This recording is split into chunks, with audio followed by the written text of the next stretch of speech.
Introduce her. Yes, she's here on screen. Welcome, Bela Sangwiji. Welcome to Laja TV. Thank you. Thank you very much. First of all, let me wish you a very, very happy New Year and Thank happy you. Diwali. Thank you so much. It's a pleasure that the beginning of the year is happening today. I'm Yes. sorry the light is very dim here because there is no power here. I'm in a Oh, very, okay. very remote area. Oh, all Uh, right. Hello. Yes, yes, we can hear you. Hello. Uh, yes, we can hear you. You're there. Okay. Yeah. Okay. There's no power here.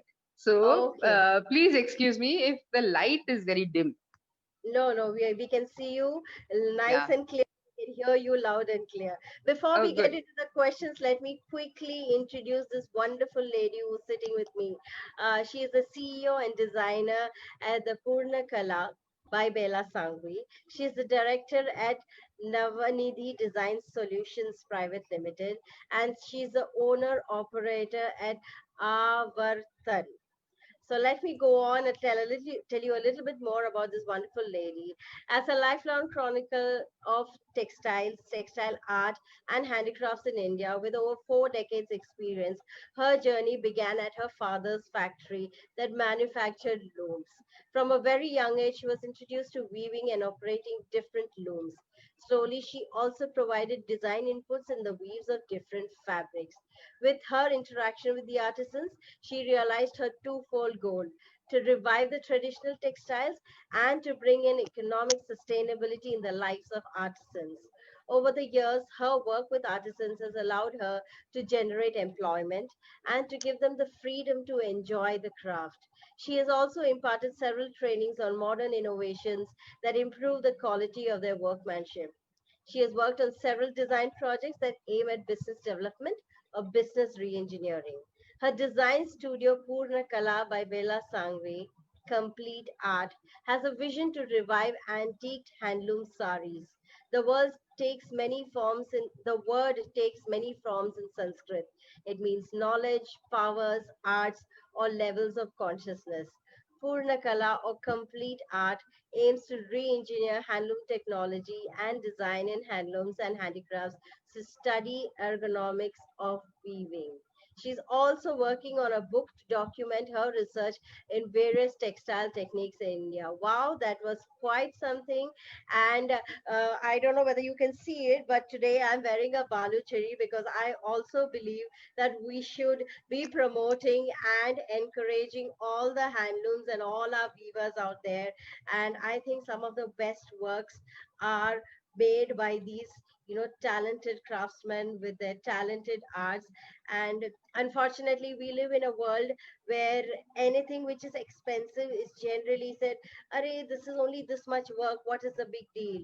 But I think it's time that people like you and the others who are connoisseurs of this fine handloom work promote the kind of hard work that is being put into this.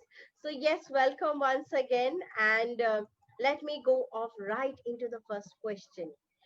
What inspired you to establish Purnakala and Studio Avartan?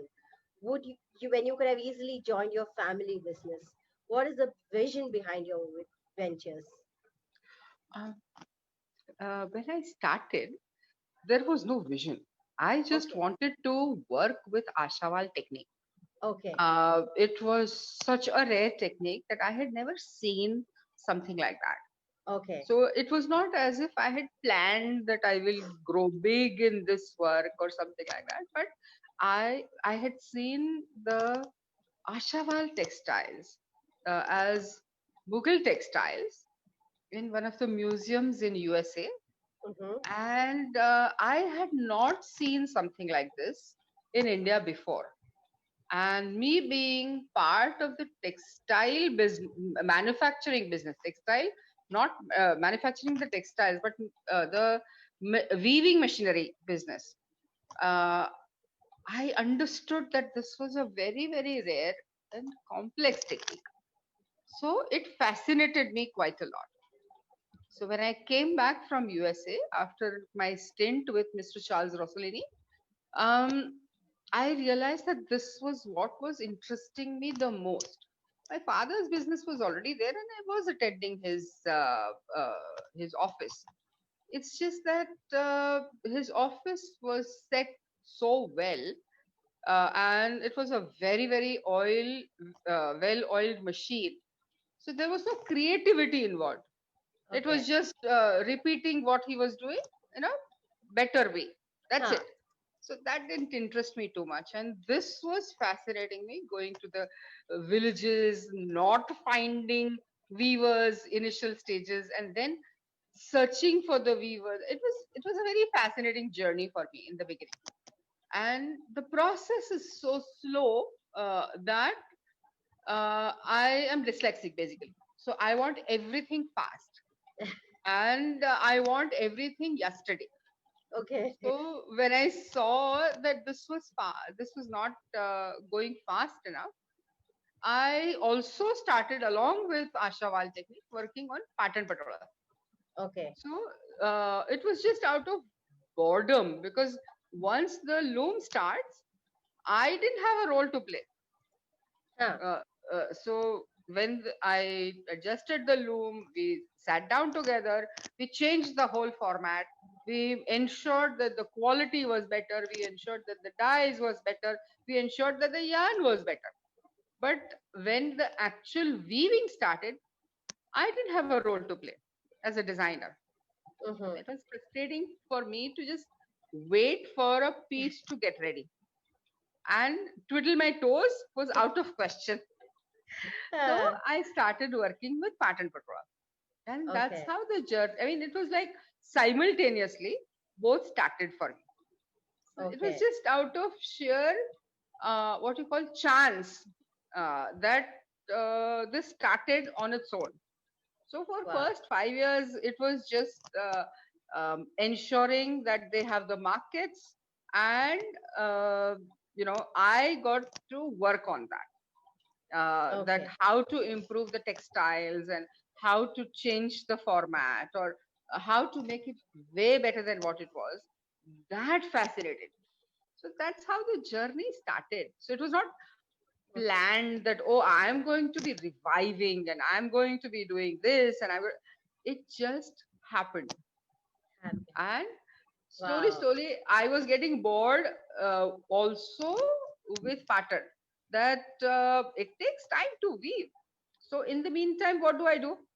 So I started every year working on one technique each initially, Okay. and once I had assistants, I started working on two techniques. So most of the years, since last 35 years, I have been working on two different techniques which required business re-engineering part. I get very frustrated when people say that the weaver is not earning enough.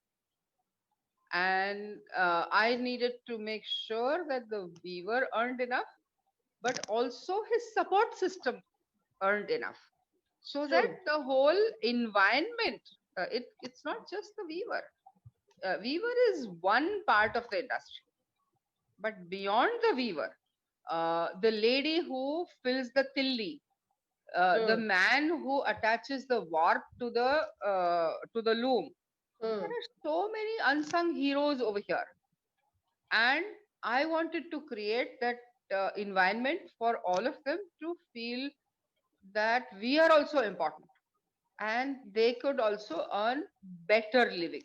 I can't say an ideal situation. I would like them to earn a lot, but at least we have reached this place where they are acknowledged for their work, and we Hmm. pay them specially for that one. Otherwise, the wife of the weaver was very happy to fill the tilli.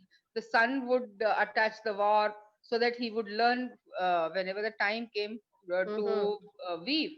Yeah. So all this was happening without the payment. Now they're getting paid, and the professionals are there. We train them in such a way that they are able to empower themselves. It's not just about the money. Money will come.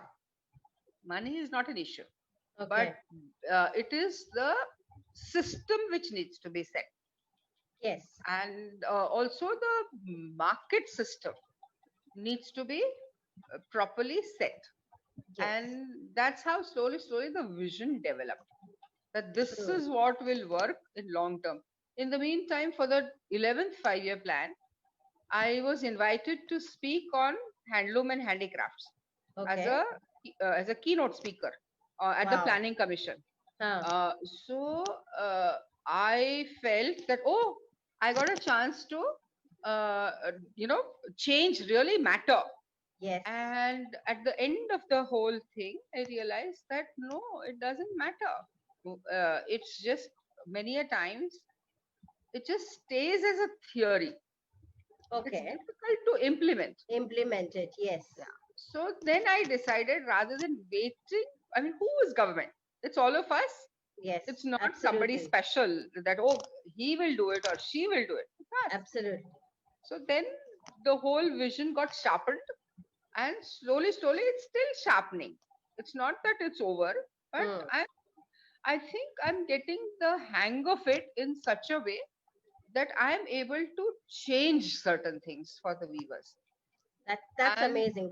yeah, This is a work in progress, and there's a lot more to be done. But what is amazing is that the ball has started rolling. You have set the ball rolling, and we can only look for momentum from here on. Uh, it is interesting that you spoke about getting the market ready. So what is really needed to make our artisans and craftsmen market ready? Is there a term which really can be used for them to say that, ha, bhai, abhi aap market ready ho? What is it that can be done for them? I don't even bother about making them market ready. Okay. I bother about the whole system being market ready. Yes. I think every many of my audiences would have heard this earlier also, that when you want to buy a Godrej lock, Mm. you don't go to Adi Godrej's house, ring the bell, and have breakfast with him, and then buy a lock. Yes. There is a system involved. Yes. And the system is that they will manufacture, that team will manufacture it. Adi Godrej himself does not manufacture it, the Yes. team manufactures it. Yes. And when the team manufactures it, there is a sales outlet out there. Yes. Now there are in between people who are Yes. working on that sales outlet, and the distribution channels. There are so many different people involved in that. There is a tax department which is separate. There is a marketing department that is separate. There is a design department that is separate. So the karigar is not the only one responsible for this. So that ecosystem needs to be established, which was earlier there. But everyone keep on saying that middleman ko hatao. Now, for any industry, middleman is also has an important role to play. But people think that it's only of exploitation. No, you have to make him more responsible, Yes. for sure. Not that give him free hand, but at the same time, make sure that the weaver it is expected that the weaver will come to the city, sell his goods, and go back. He is supposed to ensure that the GST is paid on those goods. Then he is supposed to make sure that he is supposed to know his tradition and design development. Then he is supposed to know what Nita Ambani would like and sell to Nita Ambani that particular a piece which the lifestyle of Nita Ambani will support. Now, how is that going to be possible for an Not individual? possible. Yes. Source the raw material, make sure that the raw material of a particular quality. All this is so difficult for a weaver Yes. that people don't understand that it is the ecosystem that needs to be strengthened, and not just one aspect of the ecosystem. Weaver is Absolutely. one The aspect. weaver is one. It's like a well-oiled machine. So he's one lever of that well-oiled machine. We just need Exactly. to ensure that that machine is truly well-oiled to, Very true. every process to go through. This is so Yeah, interesting. yeah. uh, it's also interesting because off late you hear people talking about how important it is to empower the weaver, and how important it is to give him strength, and do away with the middleman. But like you said, you really can't do away with the middleman. He is there for a reason. What is needed is to educate him about his role, and educate the others about what this man can do. That This is wonderful, and I'm glad that you brought this up, because it's good that people are waking up to the importance of textiles and handloom. But it is also important to I'll give know you that, I'll give yes, you why is it important for us to yes, support our textile. yes, Uh, there was a time in history hmm, where India was known as Sone ki Chidiya. yes, Now, what happened to that Sone ki Chidiya? Gurgai? We still have the skill set, we still have the weaves, we still have whatever it requires. It's just that because of this particular version of people saying middleman ko hatao, the whole system got disrupted. true, Now we need to re-establish the system. But why? First of all, handloom, handicrafts, and khadi is the largest employer of India hmm, after agriculture. true, That is number one. Second, and for me, it's more important, is India has the largest pool of handloom, handcrafted, and khadi skill sets. okay, Now, if you go, I mean, I'll give you an example that I have addressed many international conferences on behalf of India, but this was very, eye-opening for me. In the initial stages, this was a UNESCO conference on brocades. mm-hmm, It was at Laos. okay, Vientiane was the place where the conference was happening. mm-hmm, And I went there. I had about 56 different kinds of brocades with me, wow, small pieces, but mainly 36 different kinds of brocade was on display when I was talking. Because of the luggage restrictions, I couldn't carry more. So, and when I saw everyone else's presentations, they had maybe one technique, maybe one and a half technique. yes. Okay, you've gone At on the mute. Yeah, all yeah, right. at the most two techniques. So when I saw that, it opened my eyes that oh, we have such a large variety, and we are not even Absolutely. doing anything to protect it. Yes, And absolutely. at that time, along with me, there was this lady who was the development commissioner at that time, who had just arrived as a development commissioner. And she was representing India at the World Crafts Council. And Okay. I got a chance to guide her at that time to Wow. how to present India in the international light. And that changed the whole game in terms of vision.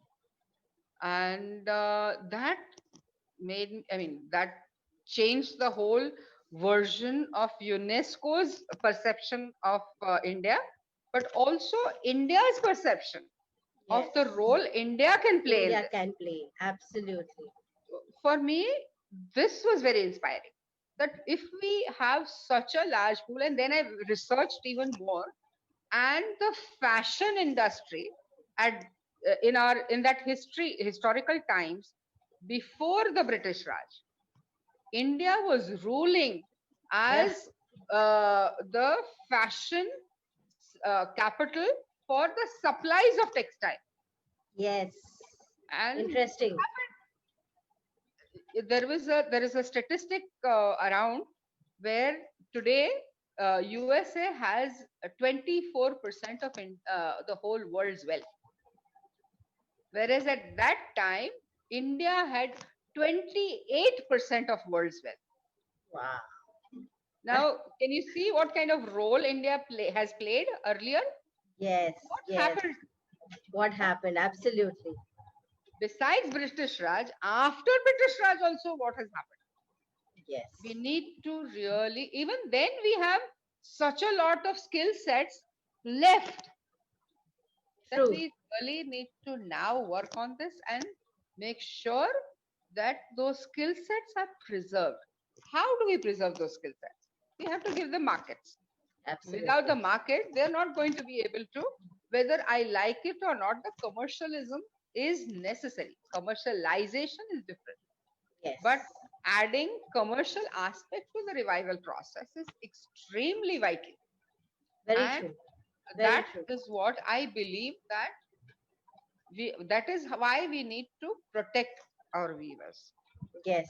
Yes. And when we look at it from the flip point, if we don't do that, what will happen? We will lose markets, international markets. One issue होता है, international market ऊपर नीचे चलता है. Huh. But those weavers or those supporting the weavers, the whole ecosystem, when it will be disrupted to such a level where they don't have choices. Today also there are a lot of suicides, but they have not come into the society to Into, disrupt the society. yes. But it will disrupt the society if we don't protect them. Very I true. believe this. No, So, it's very true. Very true. so this is the reason I believe we need to.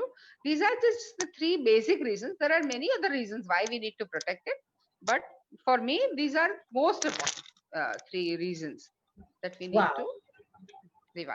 That was truly insightful, and I know that anybody who's listening to us today will now look at this from a whole different perspective, a whole different viewpoint, because I think that is what is important. All along, we everybody's been under the impression that we are doing something for the weaver community by buying handloom and handcrafted things, but Very, very important. you must also understand that there is a whole other, segment, also the supporting segment, which also needs our help. Thank you so much, Beladi. That was a very, very interesting conversation. Now, before we end this discussion with you, I have a rapid fire round with you. Okay, Shoot so away. I'll Yeah. ask you, what is the one word you hear when you hear the word sustainability? Long lasting.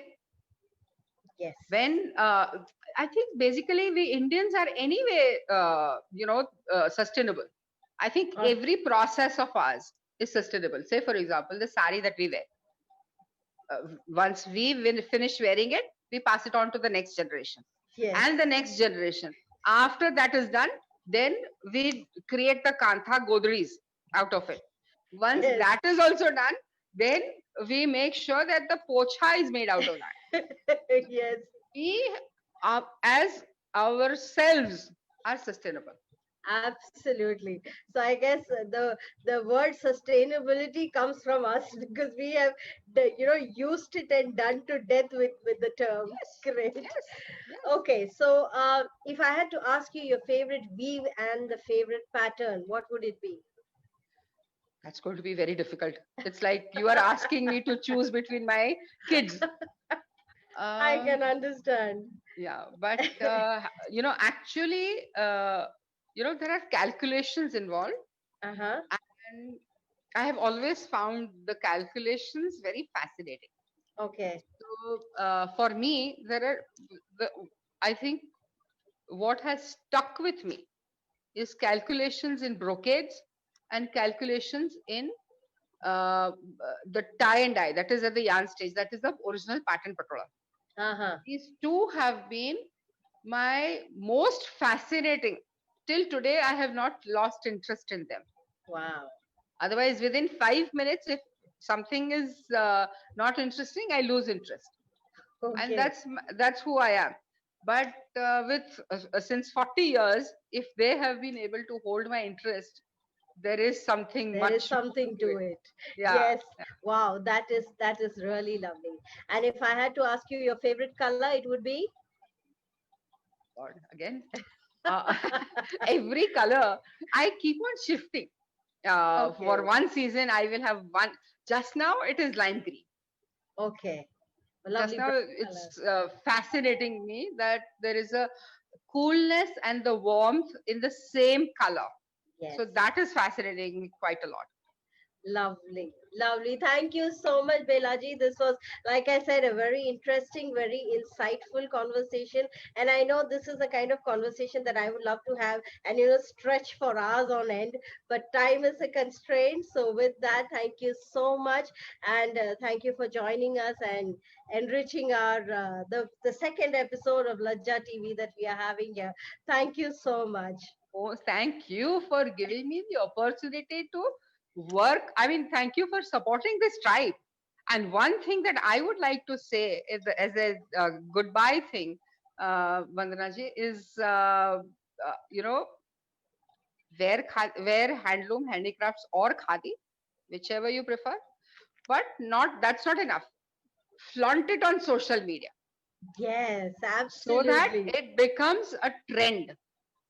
Yes. I want everyone to appreciate the weaver or the spinner or the handcraftsman, so that Absolutely. all the karigars are supported and their whole ecosystem is supported. Yes, absolutely. So, my viewers who are viewing us, please remember this, and let's flood the social media with our, let's wear and let's promote handcrafted handloom and khadi, because that is the least we can do. Thank you so much, Belaji. You have a